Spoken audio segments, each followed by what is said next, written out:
பிரியமானவர்களே, மத்தேயு சுவிசேஷம் 5ஆம் அதிகாரத்தில் 4ஆம் வசனத்தில் இப்படியாய் வாசிக்கிறோம். துயரப்படுகிறவர்கள் பாக்கியவான்கள், அவர்கள் ஆறுதல் அடைவார்கள்.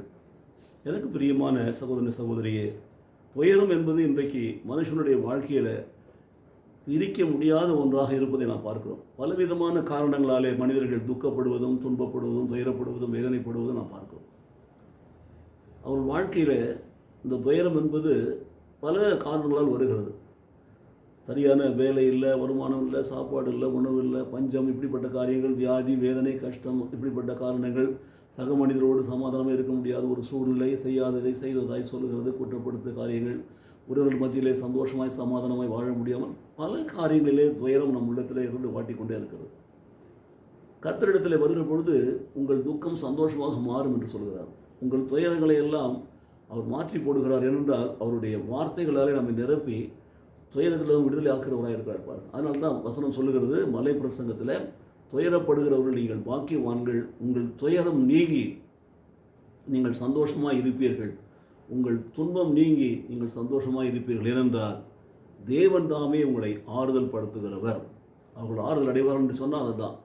தேவன் சகல ஆறுதலின் தேவன். ஒருவேளை நம்முடைய வீட்டில் நாம் நேசிக்கிற ஒருவரை இழந்திருக்கலாம் மரணத்தின் மூலமாக, அப்போது ஆறுதல் கொடுக்கிற ஒரு தேவன் தான். ஒருவேளை நாம் செய்யாத ஒரு குற்றத்திற்காக நாம் வேதனைப்பட வேண்டிய, தண்டிக்கப்பட வேண்டிய சூழ்நிலை வரலாம். அப்போது நம்மை ஆறுதல் படுத்துகிற ஒரு தேவன் தான் அதிலிருந்து விடுதலை கொடுப்பார். அப்போ தேவனுடைய ஆறுதல் எப்படிப்பட்ட துன்பமாக இருந்தாலும், துக்கமாக இருந்தாலும், துயரமாக இருந்தாலும் அதை மாற்றி போடும். அவர் ஆறுதல் படுத்துகிற பொழுது நாம் விடுதலை அடைவோம், மகிழ்ச்சியாக இருப்போம், மாத்திரமல்ல பாக்கியவானாக இருப்போம்.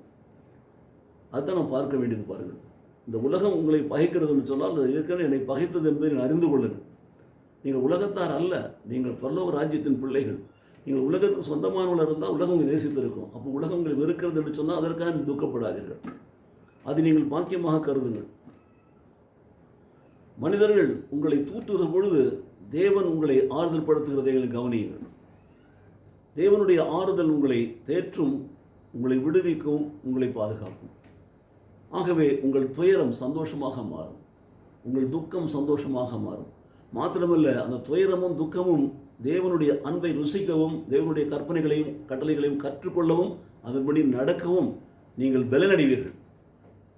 அப்படியாக தேவனுடைய கற்பனைகளை நீங்கள் ஏற்றுக்கொண்டு வாழ்கிற பொழுது உங்கள் துயரமெல்லாம் நீங்கி நீங்கள் ஆறுதல் அடைவீர்கள். ஆறுதல், தேவன் கொடுக்கிற ஆறுதல் உங்களை பாக்கியவானாய் பாக்கியவதியாய் உயர்த்தும். ஜெபிப்போமா?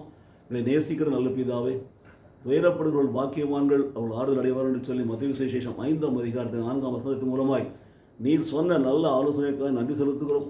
என்ன வந்தாலும், யார் என்ன சொன்னாலும், எப்படிப்பட்ட கஷ்டங்கள் சோதனைகள் வந்தாலும் கர்த்தரையே நம்பி கர்த்தருடைய கற்பனைகளை கற்றுக்கொண்டு அதன்படி வாழ கிருபை செய்ய வேண்டுமா நாங்கள் ஜெபிக்கிறோம்.